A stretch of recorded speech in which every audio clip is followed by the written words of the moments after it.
750 చూడండి. హోసేయ 750 నుంచి 14 వచ్చాయి 9 వచ్చింది. 14 వచ్చాయి 9 వచ్చింది. జ్ఞానులు ఈ సంగతులు వివేచిస్తుంది, బుద్ధిమంతులు వాటిని గ్రహించుతుంది. ఏదైనా ఎక్కువ ఆత్మలు చక్కనివి, నీతిమంతులు దాన్ని అనుసరించి నడుచుకుంటుంది. కానీ తిరుగుబాటు చేయవారి దారికి అని అడ్డము కనుక వారు తొట్టిల్లు. చిన్న ప్రారంభం చేస్తున్నారు. సోదరు తల్లి సోదరు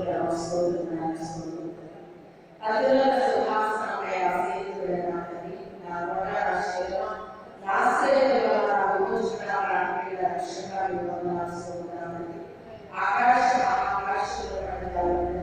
మీ కొరల స్తోత్రాలు చెల్లించుకుంటా రాజాభిషేక మీడియా చేతులు వాతావరణ స్తోత్రాలు స్తోత్రాలను చేసి సహాయం చేయండి. నా తల్లి నా తల్లి పాటలు నడిపించారు.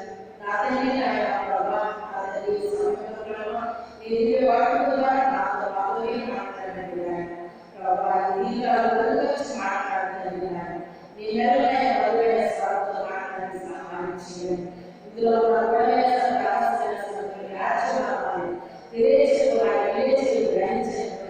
అనుసరించిన జీవితాన్ని ప్రార్థించే వాళ్ళ గురించి సహాయం చేయండి.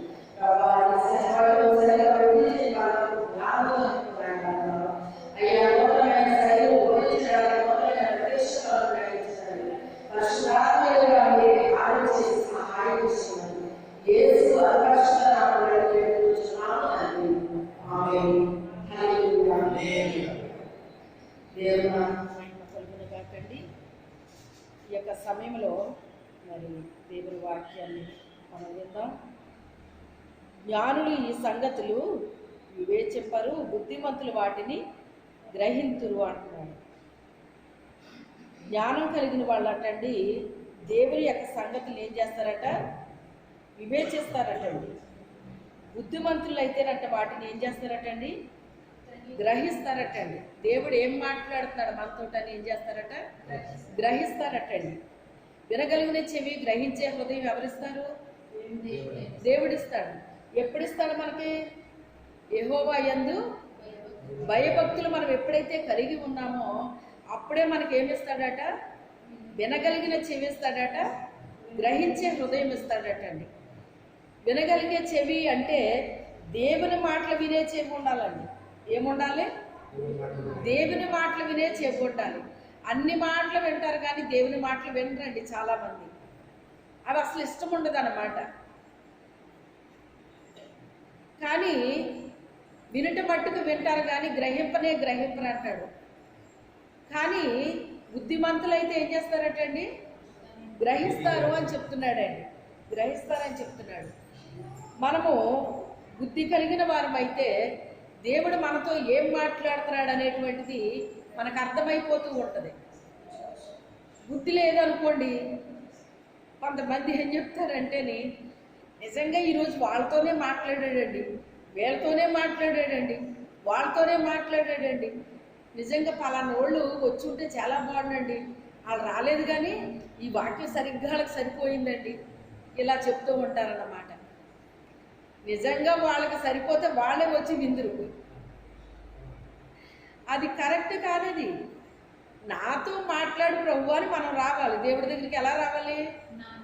నాతో మాట్లాడు ప్రభువా, నేను ఇంకా ఎలా జీవించాలి, నీలో నేను ఏం సరి చేసుకోవాలి, నీలో ఎలా నడుచుకోవాలి తండ్రి అని మనం ఏం చేయాలి? దేవుడిని అడగాలండి. అట్టి మనసుతో మన ప్రభు దగ్గరికి రావాలి. మన తప్పప్పులు చెప్తుందండి వాక్యం. బుక్కు ఇంటి దగ్గర చదువుకున్నాడు రా అంటాడు మాస్టర్. ఇంటి దగ్గర చదువుకుంటే కొంత అర్థమవుతుంది, కానీ మాస్టర్ బోధించినప్పుడు బాగా అర్థమవుతుంది మనకి. మాస్టర్ అవసరం కాదా? అవసరం. ఎంత తెలివైన వాళ్ళకైనా కూడా ఎవరు అవసరం? మాస్టర్ అవసరం. మాస్టర్ ఉండాలి. ఎందుకంటే మనకు తెలియని విషయాలు అనేకమైన మాస్టర్ మనకు ఏం చేస్తారు? బోధిస్తారండి, బోధిస్తారు. అందుకే మనం వినే మనస్సు మన దగ్గర ఉండాలి. వినే మనస్సు మన దగ్గర ఉంటేనంట మనం వినే కొలది దేవుడు మనతో మాట్లాడతాడటండి. మనం వినే కొలది దేవుడు మనతో మాట్లాడతాడట. వినుటకు వారికి శక్తి కొలది ఆయన మాట్లాడారని వాక్యం చెప్తుంది. మనకి వినే శక్తి ఉంటేనంట మనం వినే కొలది ఆయన మాట్లాడతాడట. ఇంకా ఒక మంచి మాట ఏమని రాస్తాడంటే, వినుటకు శక్తి కొలది వాళ్ళతో విస్తరించి మాట్లాడాడటండి. ఎలా మాట్లాడాడు ఆయన? మనం ఎంత ఇష్టపడతామో అంత విస్తరించి మాట్లాడతాడండి దేవుడు మనతో. అంత విస్తరించి మాట్లాడతాడండి. మనకి ఇష్టమైతే అలాగే ఇంకా వినాలనిపిస్తుంది అనమాట అండి. దేవుడు మనతో మాట్లాడుతుంటే వినాలనిపిస్తుంది అనమాట. మొన్న మీకు చెప్పానో లేదో కానీ మా బంధువులు ఇంటికి వెళ్ళానండి. ఒక కార్యక్రమం ఉంది. ఆ రోజు అక్కడ మాట్లాడాలని ముందే చెప్పారు నాకు. చెప్తే నాకు చాలా నీరసంగా ఉందండి. ఆ రోజు అసలు ప్రయాణం చేసే ఇదేమి నా దగ్గర కనపడట్లేదు అసలు. అందుకే ఉదయం లేచి ప్రార్థన చేసి మళ్ళీ పడుకున్నాను. దాన్ని మళ్ళీ పడుకుని లేబుద్ధి వేయట్లేదు నాకు. అసలు పడుకోవాలనిపిస్తుందండి. కానీ అతి కష్టం మీద ఇంక లేచి మొత్తం మీద ఎలాగైతే బయలుదేరానండి. అసలు ఆ టైంలో ఎప్పుడు బయలుదేరను నేను, ఇంకా ముందే బయలుదేరతాను. నేను అనుకున్నా వెళ్ళే దారిలో కూడా ట్రాఫిక్ జామ్ అయిపోయింది. ఓ చోట ఏమో రైలు గేట్ పడిపోయింది. ఏది ఏమైనప్పటికీ నేను వెళ్ళేటాడు 12 అయిపోయిందండి. నేను అనుకున్నాను ఈ పాటికి చాలా వరకు అయిపోతుందిలే, ఇక నేను వెళ్ళిన తర్వాత కాసేపు ముగించేస్తారు, ఇక నాదేమీ లేదు అని నేను అనుకున్నానండి. కానీ దేవుడు కొంతమందిని అక్కడ ఎవరికి ఏది అవసరమో, ఏ మాట అవసరమో వాళ్ళకి దేవుడు తన మాటని ఏం చేస్తాడండి? అందిస్తాడు. ఆయన అందిస్తాడు. అయితే అక్కడ మొత్తం మీద కొంత సంఘంలో రాజకీయం జరుగుతుందంట. ఆ రాజకీయం వల్ల జనం రాలేదండి. జనము రాలేదు. అంత తక్కువ జనాన్ని నేను ఎప్పుడు అక్కడ చూడలేదండి. అందులోని ఇది ఒక కార్యక్రమం కదా, చుట్టాలు ఉంటారు, బంధువులు ఉంటారు, తర్వాత సంఘస్థులు ఉంటారు, వీళ్ళందరూ ఉంటారు కదండి. చాలా జనం వస్తారన్నమాట. అంత జనం చూసిందని ఒక్కసారే పొంగు తిన్నట్టు అనిపించింది అన్నమాట నాకు.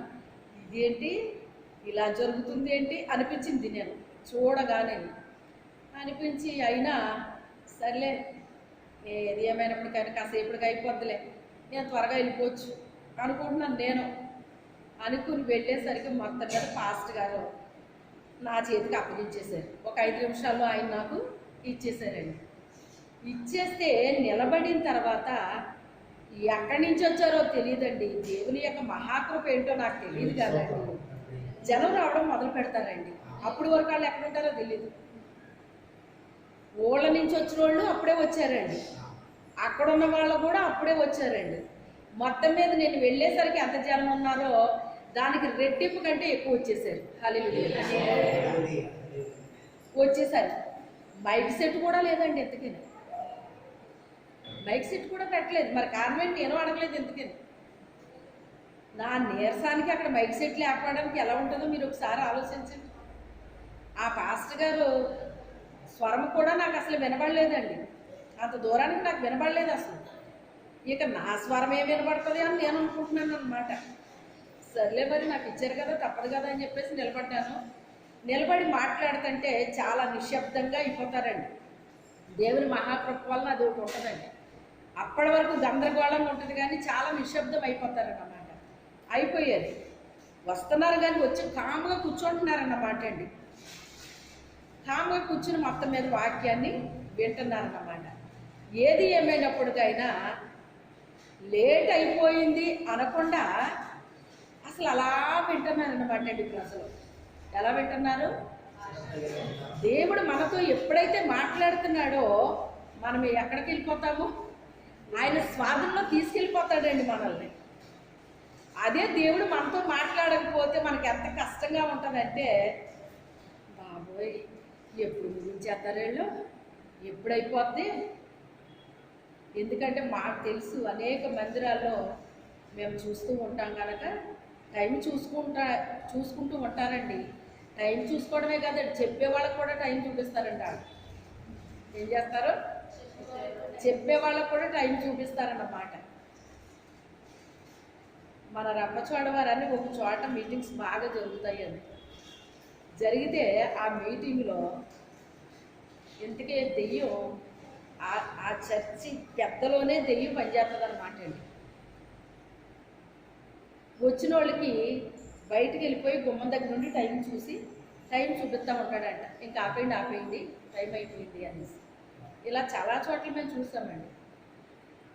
ఆ పాస్టర్ గారు మరి ఏదో ఊరండి, నాకు జ్ఞాపకం లేదు, కానీ వెళ్ళిపోయాడు, యూట్యూబ్లో పెట్టాడు అనమాట అండి. పలానా ఊరు వెళ్ళాము, పలానా చర్చి, ఆ సంఘ పెద్దలో పెద్ద దెయ్యం ఉందని చెప్పాడండి అందులో యూట్యూబ్లో. ఎవ్వరూ చెప్పలేదు, తెలుసు అందరికీ తెలుసు, కానీ ఎవ్వరూ చెప్పలేదండి. బాటంగా చెప్పేసాడండి అతను. ఇంకా దేవునికి స్తోత్రం, ఇతను ఎవరో కానీ చాలా డైరెక్ట్గా చెప్పాడు అనేసి అనుకున్నాను అనమాట అండి. నేను గుమ్మం దగ్గరికి వెళ్ళి టైం చూపిస్తున్నాడు, నాకు పెద్ద దెయ్యం ఉంది అతనిలోనే అని చెప్పేసి అంటున్నాడు అనమాట. ఫోన్లే బాబు, దేవుని స్తోత్రం అనుకున్నాను అనమాట అండి. ఇలాగా దేవుని వాక్యాన్ని ఆటంకపరిచేది దేవుని ఆత్మ ఎప్పుడు కూడా వాక్యాన్ని ఆటంకపరచదండి.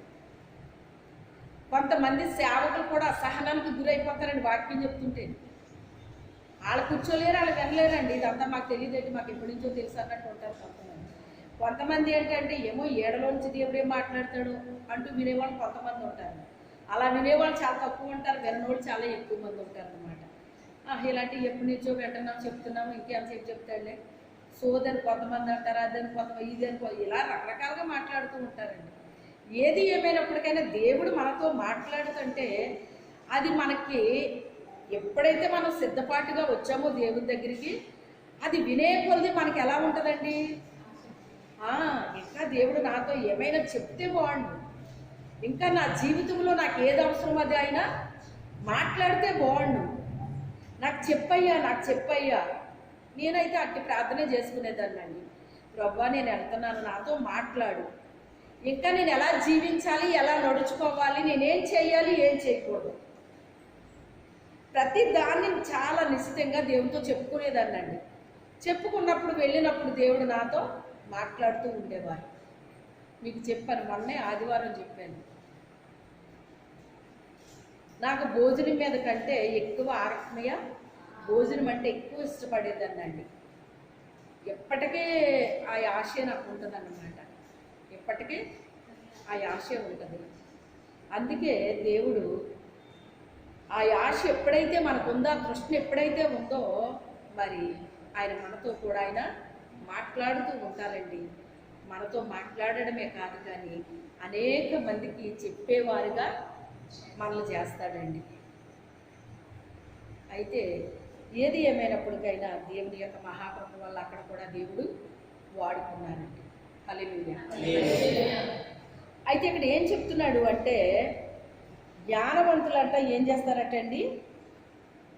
బుద్ధిమంతులు వాటిని గ్రహింతురు. ఎలయనగా యెహోవా మార్గములు చక్కనివి. యెహోవా మార్గాలు ఎలాంటివి అటండి? చక్కనివి. హోషేయ 14:9.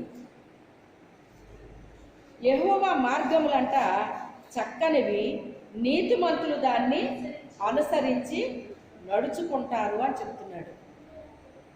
ఆయన మార్గాలంట చక్కగా ఉంటాయటండి. ఆయన మార్గాలు ఎలా ఉంటాయి?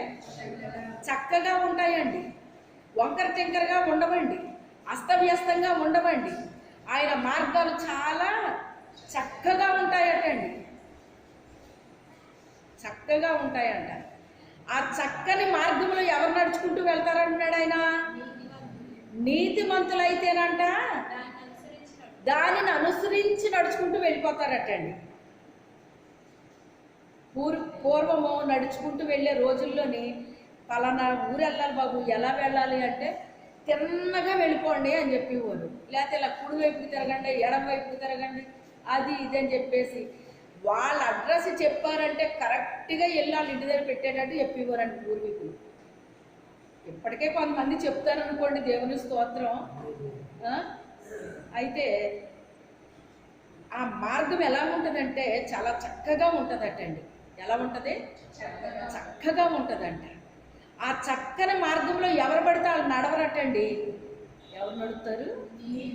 నీతిమంతులు దాన్ని అనుసరించి నడుచుకుంటూ వెళ్ళిపోతారటండి. ఏం చేస్తారు? దాన్ని అనుసరించి నడుచుకుంటూ వెళ్ళిపోతారటండి. నీతిమంతుల మార్గము యెహోవాకు తెలియనని కీర్తనలో 1వ అధ్యాయంలో దావీదు గారు రాస్తున్నాడండి. దుష్టుల మార్గము నాశనమునకు నడుపును, నీతిమంతుల మార్గము యెహోవాకు తెలియను అంటున్నాడు. దుష్టుల మార్గం ఎక్కడికి వెళ్ళిపోతుందటండి? నాశనానికి తీసుకెళ్తుంది అది. ఎందుకంటే దుష్టులు దుర్మార్గంగా జీవిస్తారో, వాళ్ళకి ఇష్టం వచ్చినట్టుగా జీవిస్తారో, వారికి వచ్చే ఆలోచనలు తలంపులు అన్నీ కూడా దుర్మార్గంగా ఉంటాయండి. చూడండి, యోసేపు అన్నలో తన తమ్ముడిని చంపాలి అని ఏం ఆలోచించారు వాళ్ళు? వాడిని చంపాలని వాళ్ళకు వచ్చిన ఆలోచన ఏంటది? వాళ్ళు దుర్మార్గులు అని రాయబడింది అక్కడ ఆదికాండంలో. వాళ్ళు దుర్మార్గులు, వాళ్ళు దుష్టులు. దుష్టుల మార్గం ఎక్కడికి నడుపుతుందంట? నాశనానికి తీసుకెళ్తుందట. అంటే ఏది ఏమైనప్పటికీ ప్రతి ఒక్కడు కూడా ఏదో ఒక మార్గంలో వెళ్ళాల్సిందే. అవునా కదా? ఏదో ఒక మార్గంలో వెళ్ళాల్సిందే. కానీ నీతిమంతులు అయితే ఎక్కడ వెళ్తున్నారటండి? చక్కని మార్గములో, నీతి మార్గమును అనుసరించి నడుచుకుంటూ వెళ్ళిపోతున్నారటండి. నీతిమంతుల మార్గము యెహోవాకు తెలియను అంటే దాని అర్థం ఏంటి? మనుషులకు అది తెలియదనే కదా. అవునా కదా? దుష్టుల మార్గము నాశనాన్ని తీసుకెళ్తుంది, నీతిమంతుల మార్గము యెహోవాకు మాత్రమే తెలియను అంటే అది దేవుడికి మాత్రమే తెలుస్తుంది, ఆయనకు తెలుసు అని చెప్పేసి. చూడండి, యోసేపు వెళ్ళే మార్గము ఎవరికైనా అర్థమైందా అండి? ఎవరికి అర్థం అవ్వలేదు.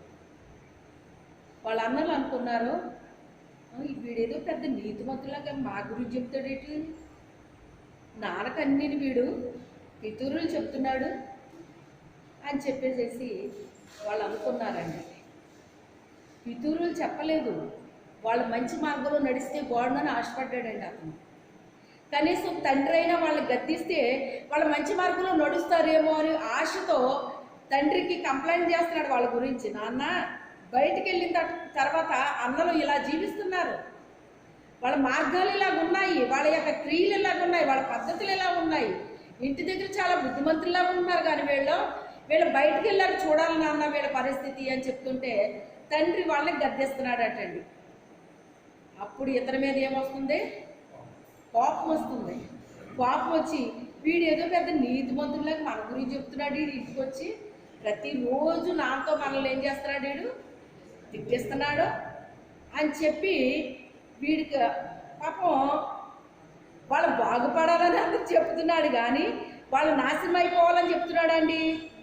చెప్పట్లేదు. చూడండి, దావీదును కూడా దేవుడు ఏమని చెప్పాడు? సుబుద్ధి కలిగిన వాడు, నా హృదయానుసారుడు అని చెప్పాడండి. వాళ్ళ అమ్మలు ఏమని చెప్తున్నారు అతని గురించి? నీకు ఎంత గర్వమో మాకు తెలీదా? నీకు యుద్ధం అంటే కాలు దువ్వేస్తావు, నీ సంగతి మాకు తెలీదా? నువ్వు యుద్ధం చూడడానికి వచ్చావు కానీ మాకు ఆహారం తెచ్చావా? ఇదో వంక పెట్టుకుని వచ్చావు మా దగ్గరికి. అసలు వెళ్ళింది ఎందుకు వెళ్ళాడు దావీదు? తండ్రి పిలిచి భోజనం పట్టుకెళ్ళరా, వాళ్ళు యుద్ధానికి వెళ్ళారు, ఆ యుద్ధ సమాచారం ఏంటో మనకేం అర్థం అవ్వట్లేదు, వాళ్ళు ఎలా ఉన్నారో వెళ్ళు అన్నాడు. నిజానికి చెప్పాలి అంటే అది తండ్రి పంపించింది కూడా కాదు. ఎవరు పంపించారు? దేవుడు పంపించాడు. కత్తి చేత ఈట చేత జయము రాదు, జయం ఎవరు ఇవ్వాలి? దేవుడు ఇవ్వాలి. వీళ్ళ కత్తిని జనాన్నే నమ్ముకుంటున్నారు. వీళ్ళు జనం వల్ల జరగదు, ఇది కత్తి వల్ల జరగదు, ఏట్ల వల్ల జరగదు, ఇది కేవలం ఇది దేవుడి వల్లే జరుగుతుంది అని నా ప్రజలు తెలుసుకోవాలి అనేటువంటిది ఒక చిన్న బాలుని ఆయన వాడుకున్నాడండి. అందుకు తీసుకెళ్ళాడు దేవుడు. అది వాళ్ళ నాన్న పంపించింది కూడా కాదు, ఇదంతా దేవుని యొక్క క్రియేషన్ అన్నమాట. మళ్ళీ దేవుడు వాడుకునే విధానం అంతా కూడా దేవుడు ఒక క్రియేషన్ చేస్తాడండి. అయితే ఆ రీతిగా దేవుడు తీసుకెళ్తే వాళ్ళ అన్నలు ఒప్పుకున్నారా అండి? ఒప్పుకోలేదు. నువ్వు ఎంత గర్విష్ఠవో మాకు తెలియదా, నీకు యుద్ధం అంటే ఇష్టం, నీకు అందుకే వచ్చావు నువ్వు, అంతేగాని మా మీద ప్రేమతో నువ్వు భోజనం తేలేదు మాకు. 2 చోట్ల కూడా అదే జరిగింది చూడండి. ఏసేపు కూడా ఏం పట్టుకుని వెళ్ళాడు? ఆహారం తీసుకుని వెళ్ళాడు అన్నలకి. ఏం చేశాడు? ఆహారం తీసుకెళ్తే శుభ్రంగా చెత్త కొట్టి బూతులో పడేశాడు. అంటే ఒక రకంగా అతన్ని చంపేయాలనే ఉద్దేశంతో వీడి కళలన్నీ కళ్ళలైపోవాలి అని పడేశారండి. మీకు చెప్పాను గతంలో కూడా, నాకు దేవుడు కళల ద్వారా మాట్లాడు ప్రభు అని ప్రార్థన చేసుకుంటే చిన్న వయసులో, అప్పటి నుంచి కళలు ఇచ్చేవాడా, కళలు నెరవేర్చబడేయండి. మొన్న కూడా చెప్పాను వీరికి, 23 సంవత్సరాలప్పుడు ఇచ్చిన కళ ఇప్పుడు నెరవేర్చబడుతుందండి అని చెప్పాను. అంటే కొన్ని కళలు వెంటనే జరిగేవి ఉంటాయి, కొన్ని కళలో చాలా సంవత్సరాలు పడుతుంది అన్నమాట అండి. అంటే తన బిడ్డలకి ఆయన కొన్ని సంవత్సరాలది కూడా ముందుగానే చెప్తాడటండి. ఎందుకు చెప్తాడు అంటే వాటి వరకు వాళ్ళ ప్రార్థన చేస్తారని చెప్తాడనమాట అండి. అది అమ్మో నాకు బయలుపరిచేసాడు దేవుడు అని మనం ఆహా ఓహో అనుకుంటామని కాదు. దాని కొరకు ఏం చేయాలి? మనం ప్రార్థన చేయాలి. ప్రార్థన చేయ వారిలో సమూయేలు ఉండెను. అట్టి ఆసక్తి, అట్టి భారము మనకున్నప్పుడు మనకేం చేస్తాడు? ఆయన తెలియపరుస్తాడు. అనేక మంది రక్షించబడాలని మనం ఎప్పుడైతే కోరుకున్నామో, ఆశపడుతున్నామో, భారము కలిగి ఉన్నామో ఆ దృశ్యాలు మనకి ఏం చేస్తాడు? ఆయన చూపిస్తాడండి. అతనికి కళల రూపంలో చూపించినప్పుడు ఆ కళలు చెప్తే, ఆహా నీకు ఈ కళలు వచ్చేసినాయా, అదా ఇదా అని చెప్పేసి వాళ్ళు చాలా అతన్ని అవమానపరిచారనమాట అండి. నాకు వచ్చిన కళలు కూడా మరి మా ఇంటికి దైవ సేవకులు కొంతమంది వచ్చినప్పుడు వాళ్ళతో చెప్తే వాళ్ళు ఇలాగ ప్రార్థనలో చాలా ఎగతాళి చేసేవారు అనమాట అండి. నా గురించి వాక్యం చెప్పిన రోజులు కూడా ఉన్నాయండి, ఎగతాళి చేస్తూ. అలాంటివన్నీ కూడా ఎదుర్కొన్నాను అన్నమాట. అవన్నీ నాకు మేలుకే జరిగినాయి అని ఇప్పుడు నాకు అర్థమవుతుంది. నాకు జరిగిందంతా కూడా నా మేలుకే. అందుకే ఇప్పుడు నాకు ఎవరన్నా ఎగతాళి చేసినా పెద్ద బాధ అనిపించదు. ఇంకా నా మొహం మీద నన్ను ఎగతాళి చేసినా నాకేం అనిపించదండి. ఎందుకని? దాన్ని జయించాను. ఏం చేశాను? దాన్ని జయించాను అన్నమాట. దాన్ని జయించాను. మీకు కళ్ళు వస్తూ ఉంటాయి కదండి అని ఇలా అంటే ఎలా ఉంటుందండి? అయితే వీళ్ళు నమ్మలేదా? దేవుడు నాకు చూపించింది వీళ్ళ నమ్మలేదా అని అనిపించింది అన్నమాట. అనిపించింది, వదిలేశాను. వాళ్ళకి నమ్మకం కలగలేదేమో అని చెప్పేసి అనిపించింది. కానీ ఆ తర్వాత అవే నాలుగులు మళ్ళీ ఏమని మాట్లాడినవి? మీరు గొట్టెక్కేశారండి. ఈ మందిరం కట్టిన తర్వాత, ఈ మందిరం కట్టాక ఏమంటున్నారు మళ్ళీని? నేను గొట్టెక్కేశానంట. గొట్టెక్కేయటం ఏంటండి అన్నాను. మందిరం కట్టేశారు కదా, మరి ఇంకా గొట్టెక్కేశారు మీరు. నేను ఎక్కలేదు, ఆయన ఎక్కించాడు. నేను ఎప్పుడు కూడా నా దేవుని మహిమపరుస్తానండి. అది కొంతమందికి ఎలాగుంటుందంటే నేను గర్వంగా చెప్పుకున్నట్టు, నేను ఏదో హెచ్చించుకుంటున్నట్టుగా అర్థమవుతుందండి. అలాగే వాళ్ళకి ఎందుకు అర్థమవుతుందో నాకు అర్థమవుతుంది. ఎందుకని ఎప్పటికీ నాకు అర్థమవుతుంది. వాళ్ళకి ఎందుకు అలాగ అర్థమవుతుందో నాకు తెలియదు అన్నమాట. నేను ఇంకా చెప్పాలి అంటే ఒక సంతోషంగా ఆనందంగా చెప్తానండి. నాకు జరిగినవి ఎందుకు చెప్తానంటే ఒక సంతోషంతో ఆనందంతో చెప్తాను. నేను సంతోషంతో ఆనందంతో చెప్పిన వాళ్ళకి గర్వంగా లేకపోతే హెచ్చించుకునేటట్టుగా చెప్పినట్టుగా వాళ్ళకి ఎందుకు అనిపిస్తుందో నాకు తెలియదు అనమాట. ఇప్పుడు ఆ విషయంలో కూడా సరే వాళ్ళకి అలాగే ఎందుకు అనిపిస్తుందో అనిపించని వాళ్ళకి అలాంటి హృదయాలు వాళ్ళవి, నా హృదయం అలాంటిది కాదు. నేను సంతోషంతో చెప్పాను, వాళ్ళ మనసులో ఎలాగనుకుంటే దానికి నేను బాధ్యురాలు కాదు కదా. ఓన్లే అలా అనుకొని వాళ్ళ మనసులో అలాంటివి ఏమో అని చెప్పేసి టేక్ ఇట్ ఈజీగా తీసుకునే కృపను దేవుడు నాకు ఇచ్చాడు. హల్లెలూయా. ప్రతి దాంట్లోంచి దేవుడు నడిపిస్తాడండి. ఎందుకంటే ఇవన్నీ అనుభవించాడు ఆయన, ఇవన్నీ కూడా అనుభవించాడు. అందుకే ఆయన అంటాడు కదా, నీతి మార్గమును అనుసరించి ఏం చేస్తారట, నడుస్తారటండి. యెహోవా మార్గము చక్కని మార్గం, అది నీతిమంతులు దానిలో ఎలా నడుస్తారు, దాన్ని అనుసరించి నడుస్తారు. దేవుణ్ణి అనుసరిస్తారు ప్రతి విషయంలో కూడా. నేను వెళ్ళే మార్గం ఇది కరెక్టేనా కాదా, కరెక్టేనా కాదా, ఇది దేవుని మార్గమేనా, నేను చేసేది కరెక్టేనా అని ప్రతి క్షణము కూడా దేవుణ్ణి ఏం చేస్తారు, అనుసరిస్తూ ఉంటారు. అనుసరించాలి. ఆయనే మనకి కొలమానం అండి, మనకెవరో కొలమానం కాదు, ఆయనే మనకి కొలమానం. అంటే అలా అని చెప్పేసి అందరినీ చీయనమని చెప్పట్లేదు నేను. మనుషుల్లో కూడా కొన్ని మంచి విషయాలు ఉంటాయి. వాళ్ళ అనుభవాలు ఏంటో, వాళ్ళు చెప్పేదేంటో, వాళ్ళలో మనకేమన్నా ఉపయోగకరమైనవి ఉంటే అవి కూడా మనం ఏం చేయొచ్చు, తీసుకోవచ్చు. అమ్మో వీళ్ళు ఎలా చేస్తున్నారా, వీళ్ళకి ఎలాగా సాధ్యమైంది ఇది, వీళ్ళు ఎలా చేస్తున్నారు ఇది. నేను ఎప్పుడు అలాగే అనుకునేదాన్నండి, నాకంటే వాళ్ళ బెటరు, నాకంటే వాళ్ళ బెటరు, నాకంటే వాళ్ళ బెటరు, ఇదే అనుకునేదాన్నండి నేను ఎప్పుడు. నాకంటే వాళ్ళు ఎప్పుడు బెటరు అని నేను అనుకున్నాను. అది నాకు చాలా మంచిదయ్యింది, నాకు చాలా మంచిదయ్యింది అది. వాళ్ళు నన్ను అనుకున్నా కానీ నేనేమనుకున్నాను, వాళ్ళు చాలా విద్యావంతులు, చాలా జ్ఞానవంతులు, చాలా అది ఇది ఏదో అనుకున్నాను అనమాట అండి. నాకు కావలసింది అది కాదు. మనుషుని యొక్క ముఖాన్ని నేను లక్ష్య పెట్టేవాడిని కాదు, వాని యొక్క అంతరంగాన్ని నేను లక్ష్య పెడతానన్నాడు దేవుడు. కొంతమంది విద్యను బట్టి గర్వించే వాళ్ళు ఉంటారండి, కొంతమంది జ్ఞానాన్ని బట్టి గర్వించే వాళ్ళు ఉంటారు, కొంతమంది అందచందాలను బట్టి గర్వించే వాళ్ళు ఉంటారండి. మన ఇంటికి వెళ్ళినప్పుడు అదే విషయాన్ని పరిశుద్ధాత్ముడు నాతో మాట్లాడాడు. నాకంటే పెద్దదే అండి ఒక అమ్మాయి, కానీ నా క్లాసులోకి వచ్చిందన్నమాట. వేరే ఊరి నుంచి వచ్చారు వాళ్ళు,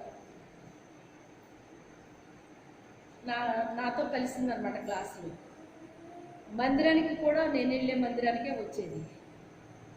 అంటే నేను పాడే పాటలో నా పక్కన ఉందామె, మందిరంలో నా పక్కన కూర్చుంది, పాటలు పాడేటప్పుడు నా పక్కన ఉంది, స్కూల్లోని నా క్లాస్లో ఉంది, అన్నిట్లో ఉంది. తెల్లగా ఉండేది, అందంగా ఉండేది, శరీరాన్ని అమ్మేసుకుంది. ఏం చేసింది, పాటలు పాడలేదా, మందిరానికి రాలేదా, వైర్లో లేదా, అన్నిట్లో ఉంది, అన్నిట్లో ఉంది. చివరికి ఆమెకు వచ్చిన బహుమానం ఏంటో తెలుసా, ఎయిడ్స్ వచ్చింది. ఏమొచ్చింది, ఎయిడ్స్ వచ్చింది. ఆమె దేన్ని బట్టి గర్వించింది, నేను తెల్లగా ఉన్నాను, అందంగా ఉన్నాను, నన్ను చూసి పురుషులు ఆకర్షింపబడిపోతున్నారు అనే ఒక గర్వానికి లోనైపోయి ఆ అమ్మాయి, పెద్దదే వయసు పెద్దది, చదువు చిన్నదేనా, ఎంతగానే అది కారణం. ఆ రకంగా అసలు ఆ అమ్మాయితో మాట్లాడడానికి కూడా మా వాళ్ళు ఒప్పుకునేవారు కదండి, ఇష్టపడేవారు కాదు అసలు. ఎందుకంటే మరి మందిరానికి వెళ్ళినప్పుడు అందరం వెళ్తాం, వచ్చి పక్కన కూర్చునేది. మరి ఏం చేస్తాం మనం, నా పక్కన కూర్చోకని చెప్తామా, అది కుదరదు కదండి. ఆమె వచ్చి నీ పక్కన కూర్చుంటుంది ఏంటి, మరి దానికి నేనేం చేయనమ్మా. మరి మందిరం అన్న తర్వాత అందరూ వస్తారు. మరి ఏం వాక్యం ఉంది ఆ అమ్మాయి, ఏం సరి చేసుకుంది ఆ అమ్మాయి, వినుట మట్టుకు వింటారు కానీ గ్రహింపండు. ఏం పట్టుకుంది ఆ అమ్మాయిని, వ్యభిచార పాత్మ పట్టుకుంది. ఏం పట్టుకుంది, వ్యభిచార పాత్మ. చాలామంది నేను అందంగా ఉన్నాను అనుకునే మనిషిని గర్వమన్నా పట్టుకుంటుంది, వ్యభిచార పాపమన్నా పట్టుకుంటుందండి. అందరినీ అని నేను చెప్పట్లేదు, కానీ కొంతమందిని. చివరికి ఏమైపోయింది మరి ఆ అమ్మాయి చూసారా? తన శరీరం పాడైపోయింది, ఎయిడ్స్ వచ్చేసింది. ఆ రోజుల్లో ఎయిడ్స్ అంటే కూడా చాలా తక్కువ అన్నమాట, తెలియదు. ఎయిడ్స్ అంటే కూడా తెలియదు, కానీ దేవుడు నాకు చూపించాడు. అది ఎయిడ్స్ అని కూడా నాకు తెలియదు. ఆమె చనిపోయిన తర్వాత అర్థమైందా, అప్పటికి తెలియదండి. చాలా భయంకరమైన స్థితిలోకి వెళ్ళిపోతే వివాహం చేయాలంటే ఎవరు చేసుకుంటారండి అలాంటి అమ్మాయిని? లాస్ట్కి వాళ్ళ మేనమామనే పెళ్లి చేస్తారన్నమాట అమ్మాయికి. ప్రెగ్నెంట్ అయ్యే అమ్మాయి, ప్రెగ్నెంట్తో ఉంటే మేనమామకి పెళ్లి చేస్తుందంట వాళ్ళమ్మ. ఎందుకంటే తల్లి అలాంటిదే. ఎక్కడ రాంగ్ స్టెప్ పడిపోయింది? తల్లి అలాంటి స్వభావం కలిగింది కనుక పిల్ల కూడా అదే రూట్లోకి వెళ్ళిపోయింది.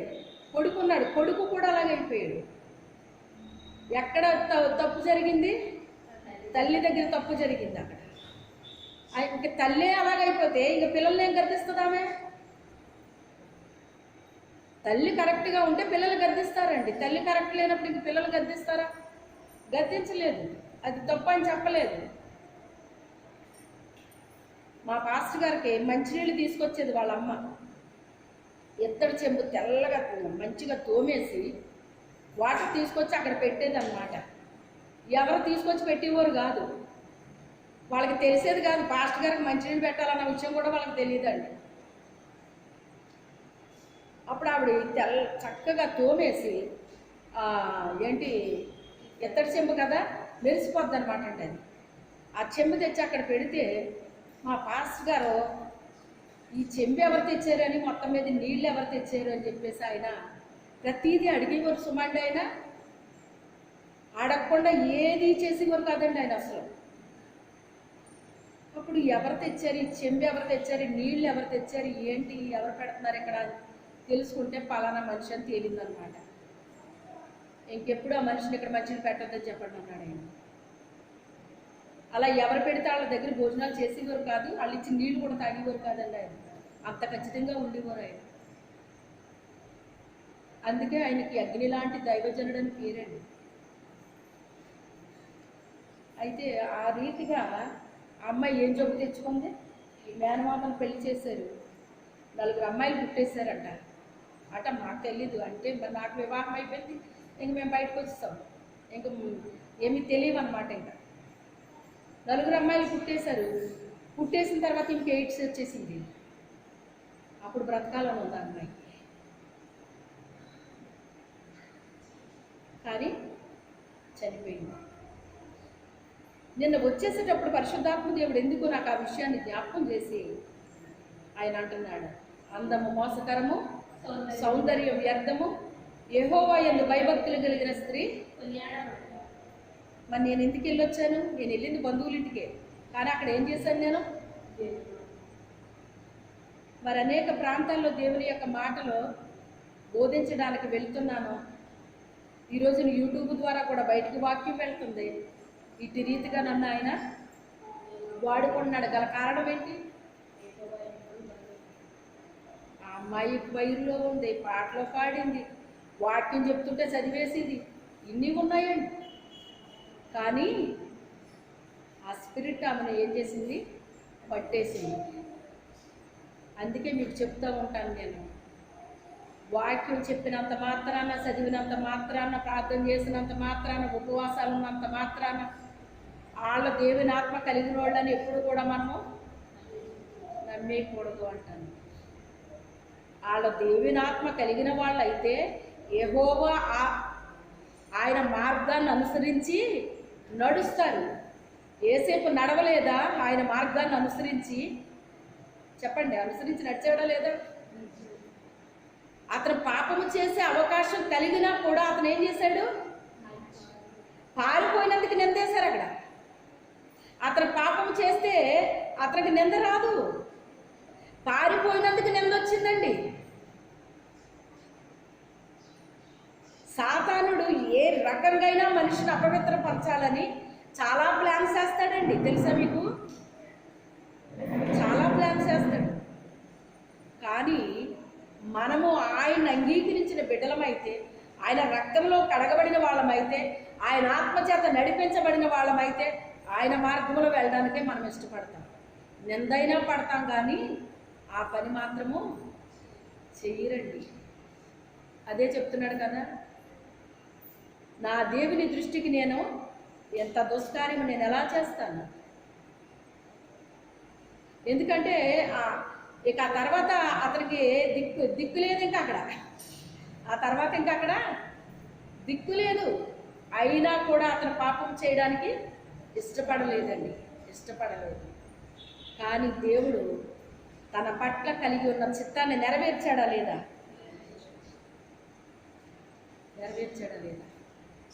అయితే దావీదు కూడా నా హృదయానుసారుడు అన్నాడు దేవుడు.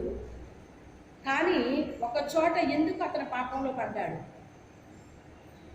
నేను వాక్యాలు చదివినప్పుడు నాకు అర్థమైంది ఏంటి అంటే, ఆయన అంటాడు కదా, వ్యభిచారులతో నేను సాంగత్యము చేయను అంటాడు. కీర్తనలో చదివినప్పుడు ఏమంటాడు ఆయన? వ్యభిచారులతో సాంగత్యము చేయను అంటాడు. సాంగత్యము వేరు, మాట్లాడడం వేరు. బాగా అర్థం చేసుకోండి. సాంగత్యం వేరు, మాట్లాడడం వేరు. మాట్లాడినంత మాత్రాన పాపులం అయిపోము. వాళ్ళది ఏదో మనకు అంటూ పోదు. కానీ వాళ్ళతో ఏం పెట్టుకోకూడదు? సాంగత్యాలు పెట్టుకోకూడదు. బాబో వీళ్ళిద్దరూనండి అసలు స్నేహాలు కుదురుతూ లేదండి. వీళ్ళిద్దరునే ఎక్కడికి వెళ్ళినా వీళ్ళిద్దరు కలిసే వెళ్తారండి, కలిసే వస్తారండి.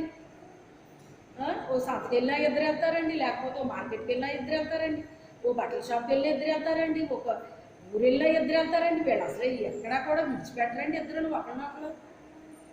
అయ్యి బాబు ఇద్దరు ఆ రాత్రులే వదులుతరుకోవాలండి వీళ్ళిద్దరునే. ఎవరింటికాళ్ళు వెళ్తారేమో అంతలా ఉంటారండి వీళ్ళిద్దరునే. దీన్నే ఏమంటారు? సాంగత్యము. ఒకరిని వదిలి ఒకరు ఉండరు. ఇంకా ఎప్పుడు వరకుని ఇద్దరి మధ్య గొడవ వచ్చే వరకు, ఎప్పుడు వరకుని వచ్చే వరకు వదలవన్నమాట. అలాంటి సాంగత్యం పెట్టుకున్నాడు వాళ్ళతోటి. అతను ఎవరితో పెట్టుకున్నాడు మనం చూడలేదు, వాక్యం చెప్తుంది అక్కడ. నేను చదివినప్పుడు నాకు అర్థమైంది ఇదన్నమాట. నా హృదయానుసారుడు అని చెప్పాడు కదా దావీదుని. ఇతను ఎలా పడ్డాడు పాపంలోని? వాళ్ళ సలహా చెప్పారు అతనికి, నువ్వు ఒక రాజువి, నువ్వు కోరుకున్న వ్యక్తిని నువ్వు అనుభవించవచ్చు, అదేం తప్పేం కాదు అని వాళ్ళు ఏం చేశారు? అతన్ని ప్రోత్సహించారండి. పాపము చేయడానికి పాపలు ఏం చేస్తారో తెలుసా? వాళ్ళు ఆల్రెడీ అయిపోయారు వాళ్ళు. అందుకని మంచోళ్ళు కూడా చెడగొడతా ఉంటారన్నమాట. మంచోళ్ళు కూడా చెడగొడతా ఉంటారండి. వాళ్ళు ఏ రీతిగా ప్రోత్సహించారు అంటే, దావీదు ఇది తప్పు కాదు అనుకుని అతను పాపం చేసేటట్టుగా చేశారు వాళ్ళు. మొత్తము ఇదంతా అయిపోయిన తర్వాత ప్రవక్తను పంపించి తన బిడ్డలను ఆయన మళ్ళీ ఎలాగా వెనక్కి తిప్పుకోవాలో ఆయనకు తెలుసు. దావీదు దేవుని మాట వినే వ్యక్తి అతను, అనుసరించే వ్యక్తి అతను. అతను చేసిన సాంగత్యాన్ని బట్టి నష్టపోయాడు అక్కడ. ఇప్పుడు అతను గ్రహించుకుని ఏమంటున్నాడు? ఇప్పుడు అతను ఇకపై ప్రభువా నేను వ్యభిచారులతో సాంగత్యము చేయను. వచ్చి నా పక్కనే కూర్చుంది, పక్కనే కూర్చుని పాటలు పాడింది. అంటుకుందా? అంటించుకుంటే అంటుకుంటుంది, లేకపోతే అంటుకోదు. అది వాళ్ళ మార్గంలోకి మనము వెళ్ళిపోతే మనకు అంటుకుంటుంది. అది వాళ్ళ మార్గంలోకి మనం వెళ్ళకపోతే అంటుకుంటుంది. అది అదే మాట మాట్లాడాడు పరిశుద్ధాత్మదేవుడు. అందము మోసకరము సౌందర్యము. ఆమెకు దేవుడు అందాన్ని ఇస్తే ఆ అందాన్ని ఎలా వాడింది ఆమె? ఎలా వాడింది.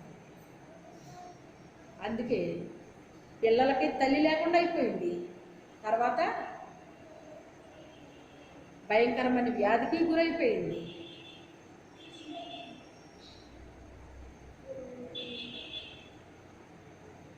నీవైతే నా యందు భయభక్తులు కలిగిన బిడ్డవు కనుక కొనియాడబడుతున్నావు అన్నాడు ఆయన. ఇక డైరెక్ట్గా చెప్తున్నాను అది.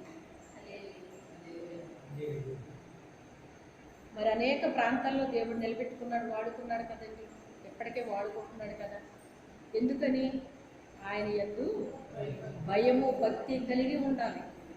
యెహోవా యందు భయము భక్తి కలిగి ఉంటే తెలివికి మూలము, జ్ఞానముకు మూలము అంటున్నాడు.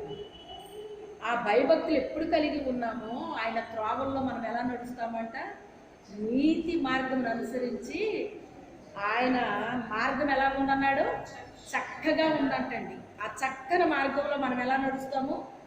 అనుసరించి, ఆయన్ని అనుసరించి, ఆయన వాక్యాన్ని అనుసరించి, నా మాటలు విని వాటి చెప్పున చేయువాడు బుద్ధిమంతుని పోలి ఉన్నాడు. బండ మీద తన ఇల్లు కట్టేసుకున్నాడు. ఆడు ఇసుక మీద కట్టుకోలేదు, బండ మీద కట్టుకున్నాడు. ఆ బండ క్రీస్తే. ఆ బండ క్రీస్తే. క్రీస్తు మీద కట్టాలండి మనం. ఆయన మీద వేసుకోవాలి పునాది. ఆయన మీద పునాది వేసుకోవాలి మనం. లోకం మీద కాదు మనం పునాది వేసుకోవటం. వాళ్ళ మీద వీళ్ళ మీద కాదు పునాది వేసుకోవటం. వాళ్ళతో మాట్లాడటం తప్పు కాదు, కానీ వాళ్ళు వెళ్ళే మార్గంలోకి మనము వెళ్ళకూడదు. ఇంకా చెప్పాలి అంటే ఎక్కువగా వాళ్ళతో మాటలు పెట్టుకోకూడదు. చాలా తక్కువగా మాట్లాడాలి. ఎంత తక్కువ అంటే వాళ్ళు నిన్ను పలకరిస్తే పలికి వాళ్ళు ఏమన్నా మాట్లాడితే సమాధానం చెప్పి వెళ్ళిపోవాలి. అసలు అమ్మాయితో మాట్లాడితే మా అమ్మ నాకు కళ్ళు ఎర్రజేసి చూసేవారు అన్నమాట అండి. మరి అమ్మాయి మాట్లాడితే పలకరిస్తే పలకాలి కదా. అంత కోపం వచ్చేది మా అమ్మకి. ఆవిడ కూడా మందిరంలోకి రావాలి, మళ్ళీ ఆవిడ కూడా వెళ్ళిపోవాలండి. ఆగకూడదు ఇంకెక్కడాన్ని. అంత క్రమశిక్షణ అన్నమాట. కానీ ఆ క్రమశిక్షణ నాకు ఉపయోగపడిందా లేదా? ఉపయోగపడింది. మా అమ్మ ఏంటి అసలు మాట్లాడలేదేంటి, అలాగేంటి ఇలాగేంటి అని నేను ఎప్పుడు అనుకోలేదు. కొంతమందికి మరి అలాగే ఉంటుంది కదా. తల్లి ఏదన్నా చెప్తే లెక్క ఉంటుందండి, పిల్లలకే లెక్క ఉండదు. గ్రహించాలి తల్లి ఎందుకు చెప్తుంది మనకి, ఎందుకు ఎవరితో మాట్లాడొద్దంటుంది, ఎక్కడికి వెళ్ళొద్దంటుంది. ఇవన్నీ కూడా బిడ్డలు కూడా ఏం చేయాలి? గ్రహించుకోవాలి. ఆ బిడ్డలకి గ్రహించుకోవాలి అంటే వాళ్ళకి జ్ఞానం ఇమ్మని మనం కూడా ప్రార్థన చేయాలి. ఏం చేయాలి? తల్లిగా మనం ఏం చేయాలి?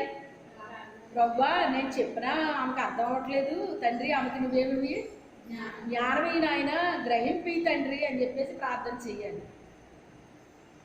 ఇప్పుడు ఆమె నష్టపోవడమే కాదు, ఆ పిల్లలు కూడా నష్టపరిచేసింది కదా. ఇప్పుడు ఆ పిల్లలు ఇప్పుడు ఎలాగున్నారో నాకు వాళ్ళ సమాచారం కూడా తెలియదు, ఏమీ తెలియదు నాకు అసలు. అదైనా పరిశుద్ధాత్మ దేవుడు నాతో చెప్పిన మాట మీకు చెప్తున్నాను ఈరోజు. నేను అతను నిందన్నా వేయించుకోవడానికి ఇష్టపడ్డాడు, కానీ పాపం చేయడానికి ఇష్టపడకుండా పారిపోయాడండి. దానికి బదులు జైలుకి వెళ్ళాల్సి వచ్చింది. ఎక్కడికి వెళ్ళాల్సి వచ్చింది? చెరసాలకి వెళ్ళిపోవాల్సి వచ్చింది. చెరసాలలో అయినా పడడానికి ఇష్టపడ్డాడు, కానీ పాపం చేయడానికి ఇష్టపడలేదంటండి.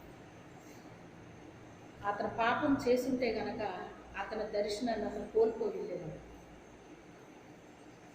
అతను పాపము చేయక తన పట్ల దేవుని యొక్క చిత్తము నెరవేర్చాడు దేవుడు. ఒక రాజును చేసేసాడు ఆయన ఆ దేశానికి. ఆ దేశానికే కాదు, అనేక దేశాలకి అతన్ని చేశాడు. మా ఇంటి దగ్గర ఉండే ఒక అబ్బాయి వచ్చి అమ్మ బాగున్నావా అని పలకరించాడు. ఎందుకు చెప్పాలంటే అతను వేసుకుని ఉన్నాడు. బాగున్నాను అన్నాడు. ఇవి ఎలా ఉన్నావు అంటే బాగున్నానమ్మా అన్నాడు. అంటే 10 మందికి అన్నం పెడుతున్నావమ్మా అన్నాడు. ఎందుకు అన్నాడో నాకు అర్థం అవ్వలేదు ఆ మాట. అమ్మ నా అమ్మ 10 మందికి అన్నం పెడుతున్నావమ్మా నువ్వు అంటున్నాడు. నేను 10 మందికి అన్నం పెట్టడం ఏంటి? ఏ ఉద్దేశంతో మాట్లాడాడు? తాగున్నాడు కానీ ఇలాగన్నాడు ఏంటి? దీంట్లో ఏదో ఒక మీనింగ్ ఉంది. మరి అది ఏ ఉద్దేశంతో దేవుడు ఆ మాట, అతను ఒక త్రాగుబోతే కావచ్చు కానీ ఏదో ఒకటి అతని మాటనే ఉంచాడు అనిపించింది అన్నమాట. ఎందుకంటే వాక్యం చెప్పడం కూడా ఏంటి? ఆహారం పెట్టడమే. నాకెంత నీరసంగా ఉన్నా కానీ వెళ్ళాను, నేను చేయాల్సిన పని చేశాను. ఎప్పుడు ఆ టైంలో రాను, ఇప్పటికెప్పుడు ఆ టైంలో రాందని నేను ఆ రోజు త్వరగా వచ్చాను అనమాట అండి. ఇంత త్వరగా ఎప్పుడు నువ్వు ఇంటికి రావు కదా, అంత త్వరగా ఎలా వచ్చేసావు అంటారు. నిజమే, ఇది నాకు అసాధ్యం కానీ దేవునికి సమస్తము సాధ్యం. అది నాకు అసాధ్యం. నీరసం అయితే వచ్చింది 2 రోజులు, కానీ దేవుడు నన్ను క్షేమంగా తీసుకొచ్చేటండి. తన పని తాను చేయించుకున్నాడు. నేను ఎప్పుడు ఎక్కువ సంతోషించేది ఏంటో తెలుసా? దేవునికి ఎప్పుడు నేను ఉపయోగపడతానో అప్పుడే ఎక్కువ నాకు సంతోషం కలుగుతుంది నా మనసు. నా ప్రభు పని నేను చేసే కృపను ఇచ్చాడు. నేను ముందే ప్రార్థన చేసుకుని వెళ్ళింది ఏంటి అంటే, నా సమయము ఎక్కడ కూడా ప్రభువా వేస్ట్ అవ్వకూడదు, ఆ సమయం సద్వినియోగకరంగా ఉపయోగపడేలా చేయతండి, నా టైం ఎక్కడ కూడా వేస్ట్ అవ్వకూడదు తండ్రి అని చెప్పేసి ప్రార్థన చేసుకుని వెళ్ళాను. అయితే దేవుని మహాకృప వల్ల ఆ రీతిగా జరిగిందండి. దావీదు కూడా తన జీవితంలో పాపం చేయకుండా ఉండలేదు, కానీ అది పాపం అని అతనికి అర్థం అవ్వలేదు. గ్రహింపు కోల్పోయాడు. ఎందుకు కోల్పోయాడు? వ్యభిచారులతో ఏం పెట్టుకున్నాడు? సాంగత్యం పెట్టుకున్నాడు. ఓసారి యేసన్న గారు కూడా ఇలాగే చెప్పారు. ఒక అతను అన్నాడంట, అన్నయ్య